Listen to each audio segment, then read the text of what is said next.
우리 함께 인사합니다. 할렐루야. 성령님께서 붙들어 주시는 아침이기를 축복합니다. 사람과 사람이 대화할 때 그 사람의 진의를 알 수 있는 것은 잘 들어야 돼요. 그리고 잘 봐야 되죠. 하나님 말씀은 더더욱 그런 것 같아요. 잘 봐야 되고 잘 들어야 돼요. 이 시간 마음의 문이 열리기를 축복합니다. 그래서 귀가 열리시고 또한 눈이 열려지는 아침이기를 축복합니다.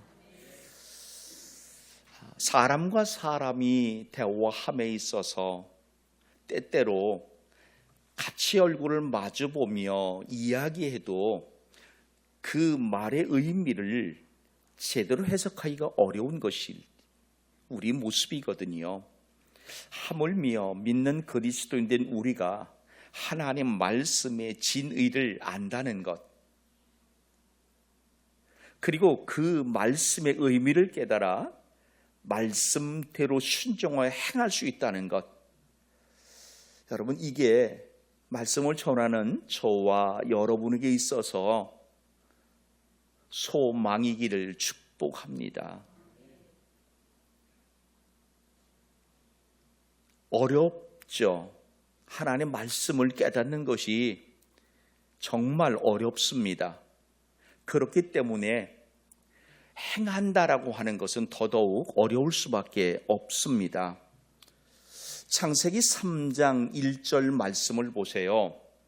그런데 뱀은 여호와 하나님이 지으신 들짐승 중에 가장 간교하니라. 뱀이 여자에게 물어 이르되 하나님이 참으로 너희에게 동산 모든 나무의 열매를 먹지 말라 하더냐.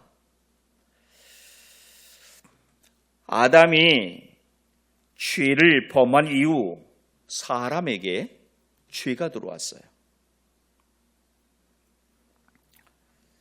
이때부터 사람에게는요, 원하지 않음에도 불구하고 죄성이 들어있는 존재가 되었어요. 문제는 비록 예수님을 믿어 구원받은 자라 할지라도, 구원의 길을 가고 있는 자라 할지라도 이 죄성 때문에 죄의 유혹에 빠질 수밖에 없다라는 것이죠.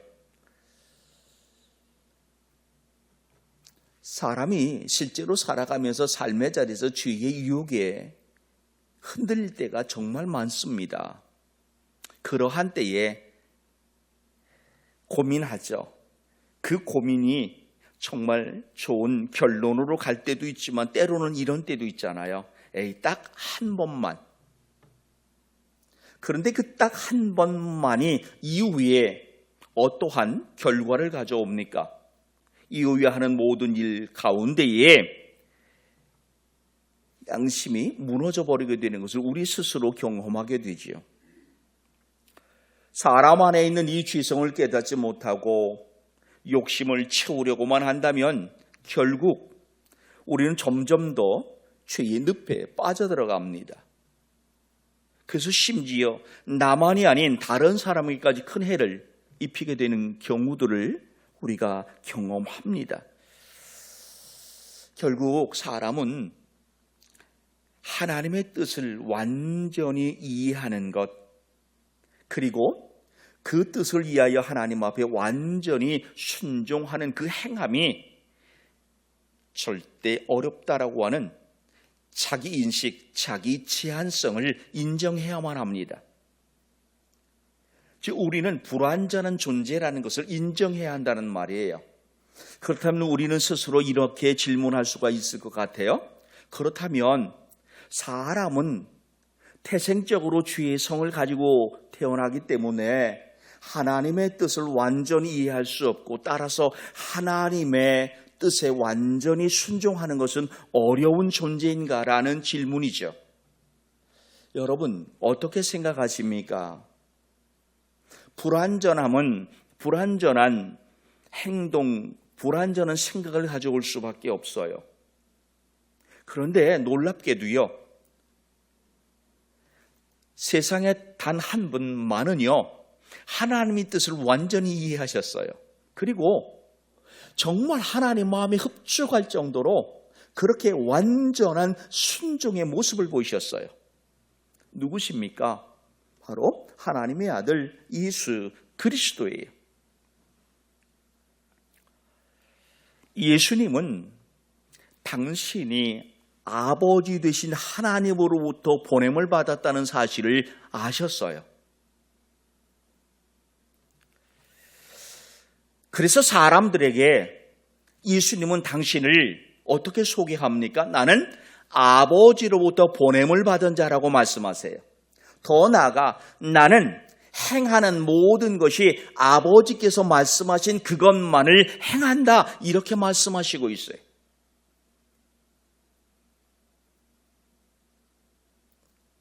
자기 의지를 포기한다는 말씀이 아니에요.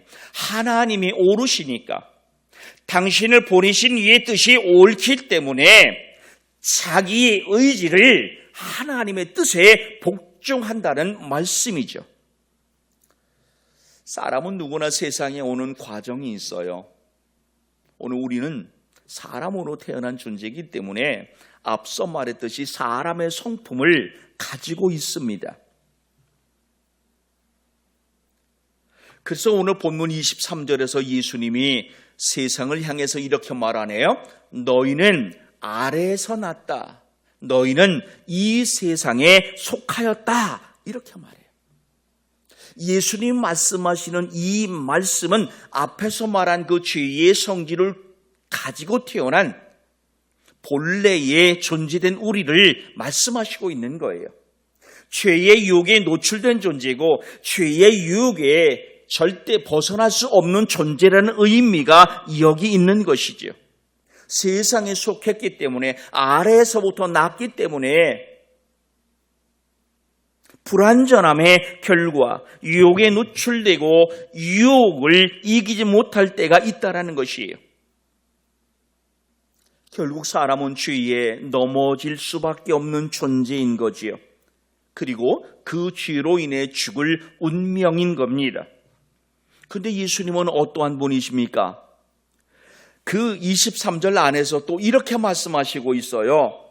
보세요. 나는 어디에서 났다고요? 위에서 났다는 것이에요. 아래로부터 난 것이 아니라 위로부터 났어요. 그래서 너희는 세상에 속했지만 나는 세상에 속하지 아니하였다. 이렇게 말씀하세요. 자, 우리는 하나님과 예수님을 말씀할 때에 사랑의 하나님, 자비의 하나님, 은혜의 하나님, 좋은 거 몽땅 다 집어넣어 이야기해도 부족할 뿐으로 이야기하잖아요. 그죠? 그렇다면 23절을 우리는 어떻게 해석할까요? 예수님께서 세상을 향하여 너와 나의 출신 성분이 달라. 흔한 말로 나는 뼈대 있는 집안이야, 이런 말씀을 하시는 건가요? 여러분, 이 말씀은 당시 말씀을 선포하고 듣는 대상인 바로 그 유대인들과 하나님 아버지의 보내심을 받은 예수님 사이에 영적 교통이 단절된 상태라는 것을 설명하시고 있는 말씀이에요.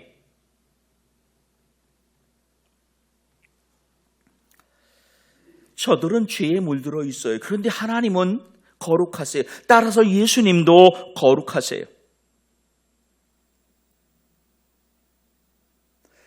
예수님의 말씀을 듣지 않는 한 그들은 예수님께서 가신 그곳, 하나님이 계신 그 하나님 나라에 절대 갈 수 없다라는 말씀을 지금 하고 계시는 겁니다. 예수님이 아버지의 보냄을 받아 세상에 오셨어요. 그리고 아버지의 뜻에 순종하셔서 우리를 구원하셨어요. 이것을 믿는 것이 의예요. 이게 믿음이에요. 그래서 믿음으로 의에 이른다라고 말하고 있어요.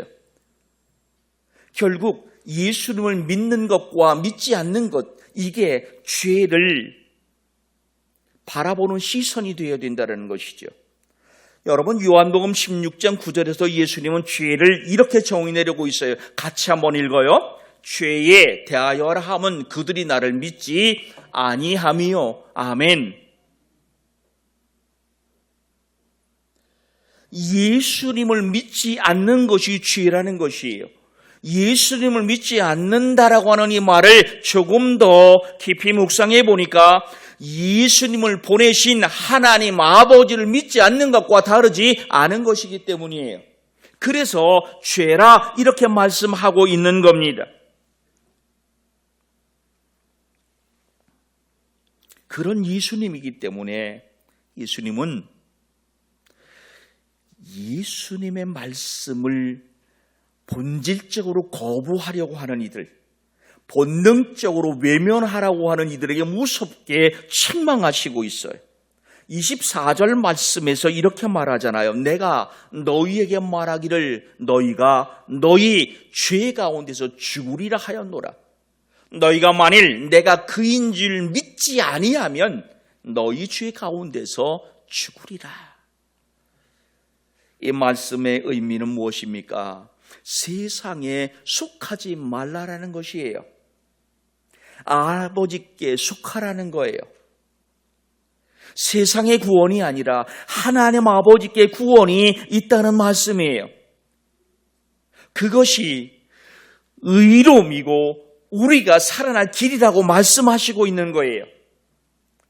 이 말씀을 사람들이 들었어요. 그 들음에 그냥 받아들이면 얼마나 좋겠어요. 근데 사람들이요, 말을 들어요. 특히 바른 말을 들어요. 그래도 그대로 따르지 않는 사람들이 정말 많습니다.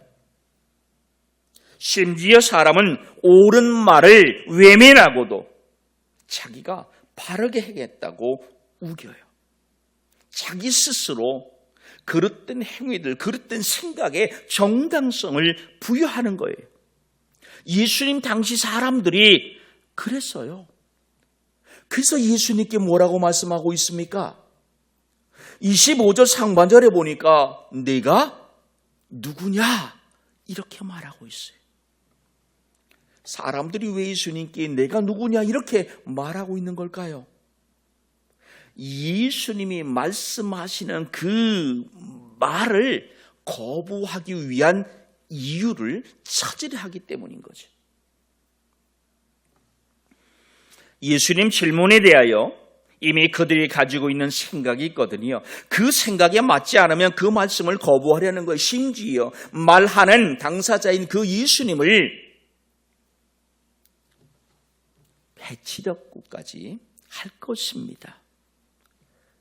바른 말을 듣기 싫으면 사람의 약점을 찾아 공격을 해요. 말을 공격하는 것이 아니라 말하는 사람을 공격해요. 메시지가 아닌 메신저를 공격하는 거죠.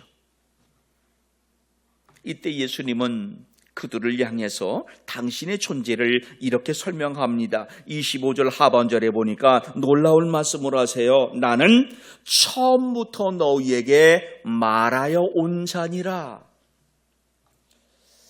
오늘날까지도요, 많은 성경학자가 이 처음부터라는 말에 대해서 다양한 주장들을 해요. 그런데 다수의 성경학자들이 주장하는 건 두 가지예요. 하나는 뭘까요?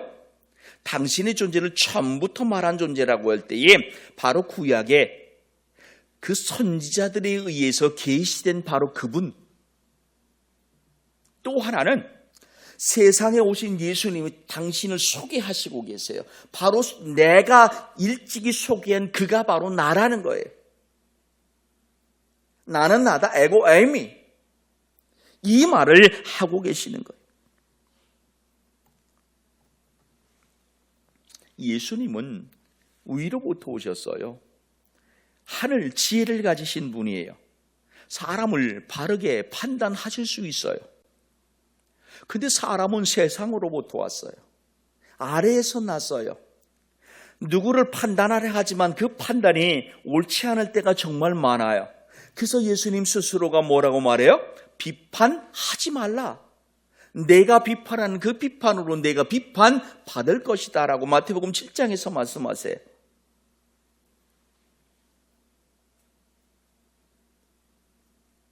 누가복음 6장에서는 심지어 이렇게 말씀하시는, 비판하지 말라. 그럼 너도 비판받지 않을 거다. 정죄하지 말라. 그럼 너도 정죄받지 않을 것이다. 용서하라. 그래야면 너도 용서받을 것이다. 내가 헤아린 그 헤아림으로 내가 헤아림을 받을 것이다.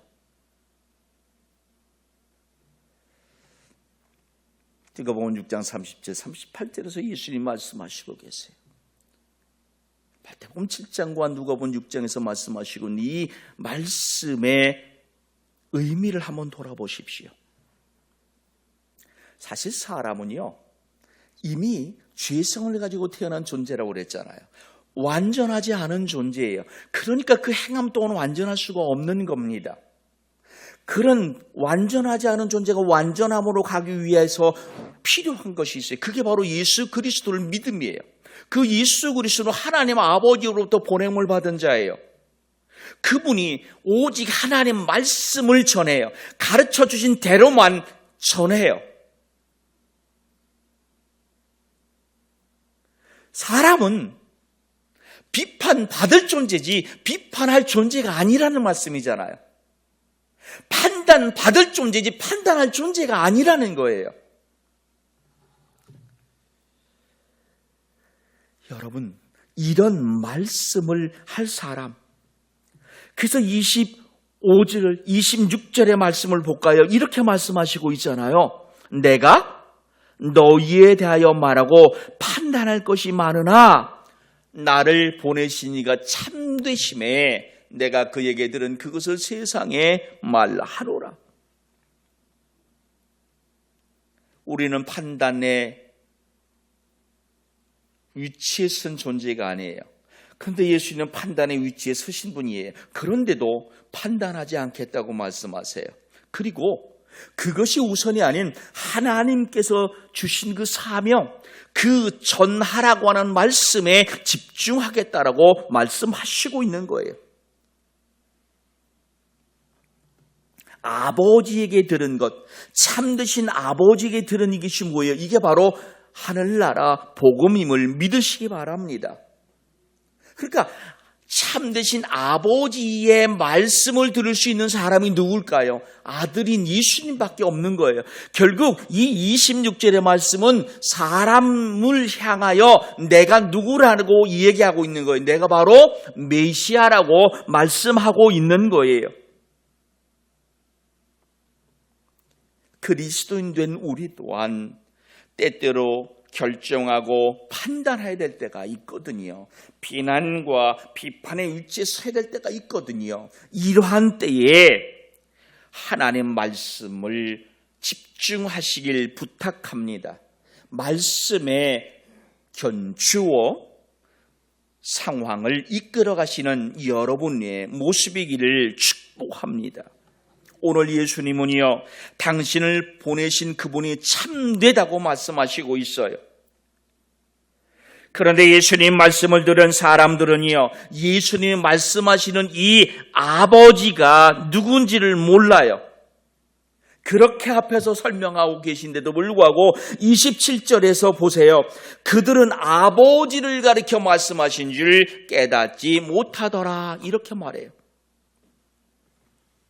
여러분, 예수님은요, 이 27절 말씀 이전에 사람에게 이 아버지를 이야기하고 계세요. 18절, 19절 쪽의 말씀을 한번 같이 읽어볼게요. 내가 나를 위하여 증언하는 자가 되고 나를 보내신 아버지도 나를 위하여 증언하시느니라.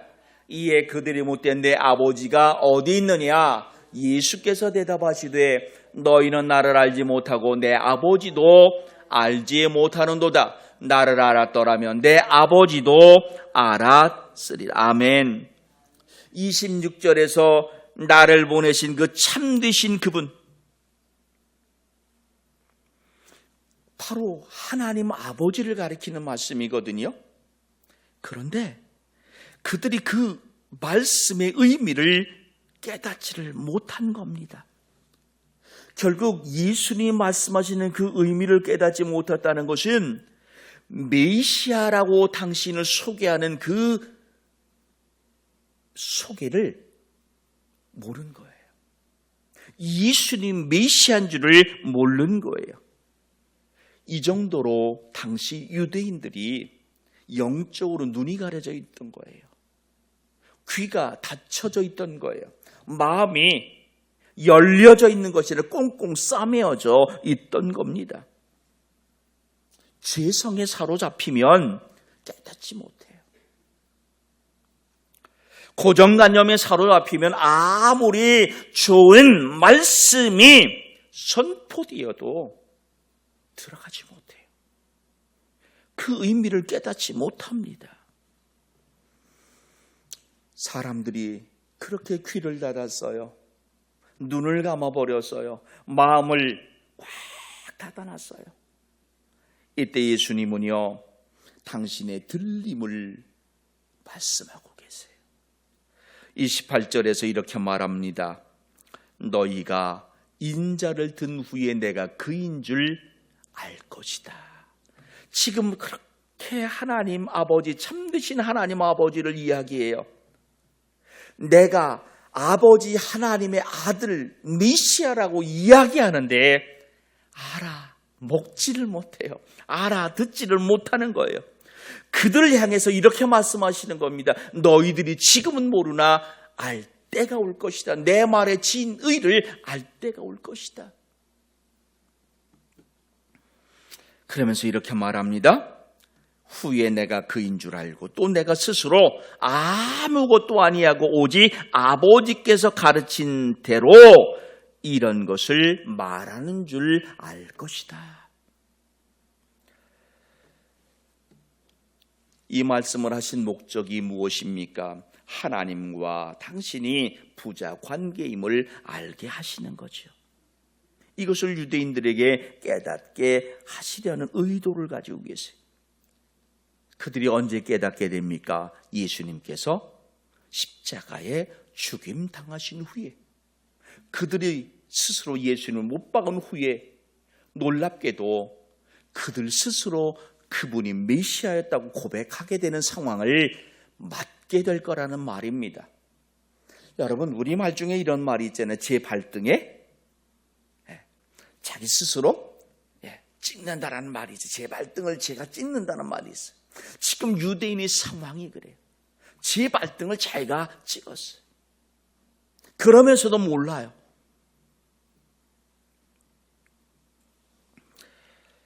이처럼 예수님의 죽으심과 부활, 예수님을 모르는 사람들에게는 죄악의 장벽을 없애는 능력이 됨을 믿으시기를 축복합니다. 예수님의 십자가와 그 부활은 세상 사람에게 있어서 하나님께로 나아가는 대로예요. 그 길이 열린 것이에요. 그럼 여러분 생각해 보십시오. 사람이 서로 대화할 때 이 마음이 맞아야 대화가 쉽잖아요. 재미있잖아요. 그런데 예수님께서 하나님의 보내심을 받아서, 아버지 하나님의 보내심을 받았어요. 이 하나님 아버지가 참되시다고까지 말씀하시잖아요. 그래서 당신은 오직 보냄을 받은 그 하나님 아버지의 말씀만 전해요. 근데 사람들이 모르는 거예요. 모르니까 외면해요.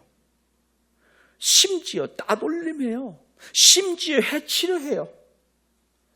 사실 예수님의 공생의 그 3년의 삶을 가만히 들여다보면은요, 때로 제가 느끼는 것, 여러분, 외로움이죠. 그죠? 인간적 외로움, 인간적 고독. 내가 잠시 동안도 깨어 있을 수 없느냐? 여기 있는 너희 중 하나가 크니라. 여기에 손 넣는 크니라. 얼마나 외로울까. 얼마나 고독하셨을까.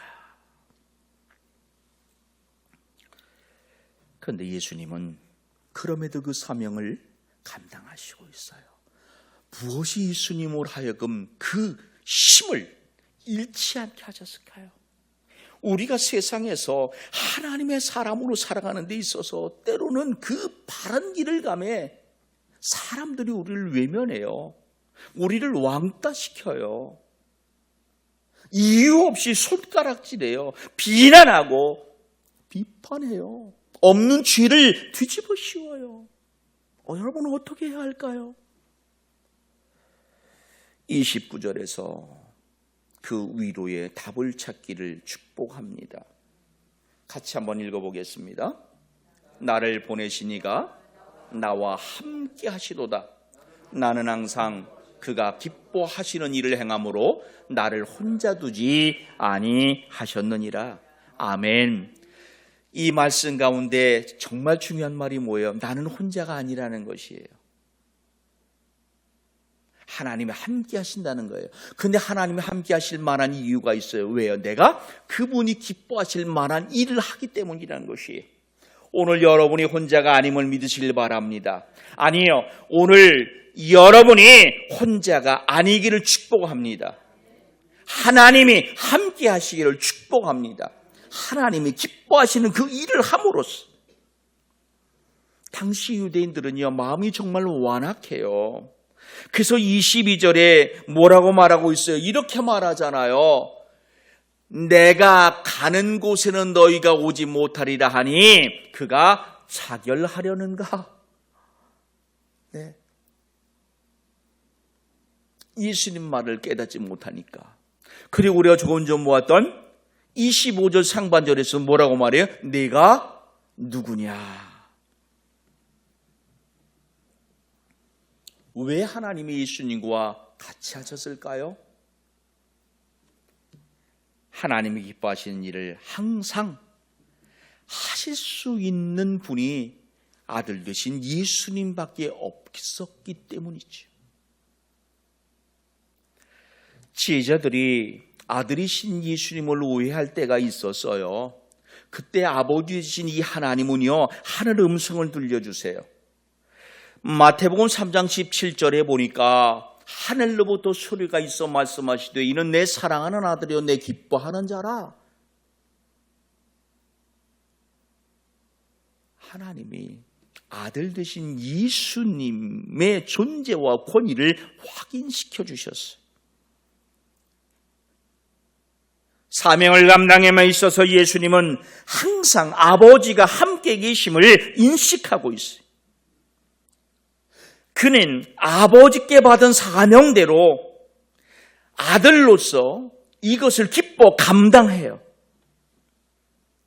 당연히 아버지는 아들이 이 사명을 잘 감당할 수 있도록 지켜 보호하시고 계세요. 아들은 사명을 감당해요. 아버지는 그 아들이 사명을 잘 감당할 수 있도록 지키시고 붙잡아 주세요. 도우세요. 세상에서 예수님이 힘을 잃지 않으신 이유예요. 외롭지 않았던 이유예요. 쓸쓸하지 않았던 이유예요. 왜? 나는 하나님의 말씀만 전해요. 참되신 그분의 것, 그렇게 참된 것만 전하기 때문에 외롭지 않은 거예요. 하나님이 함께 하시기 때문에 외롭지 않은 거예요.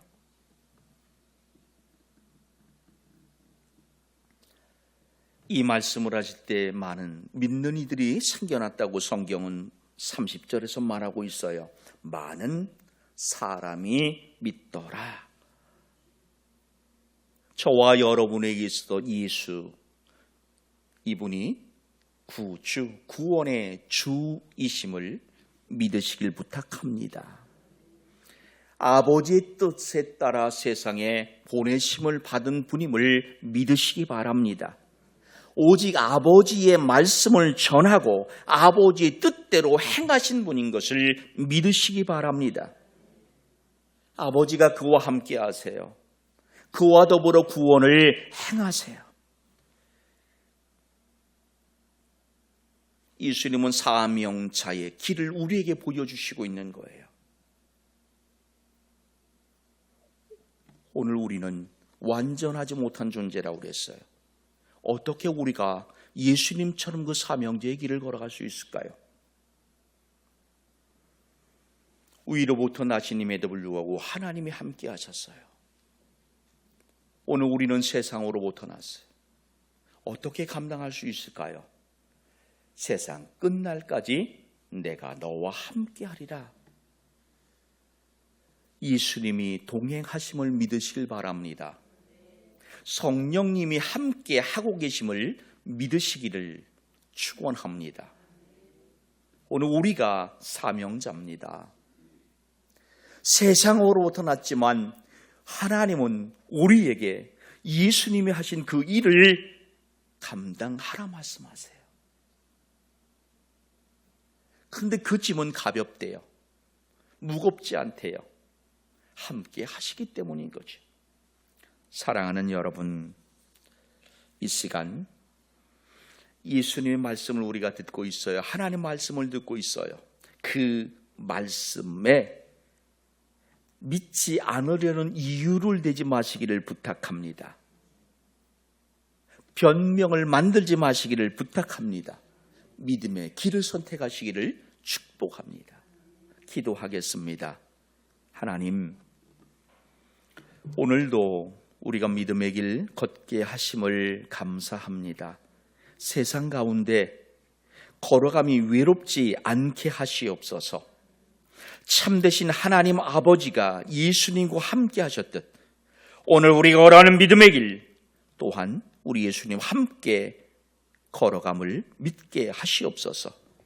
이 한 주간 함께 걸으신 예수님을 경험하게 하시옵소서. 예수님 이름으로 기도하옵나이다. 아멘.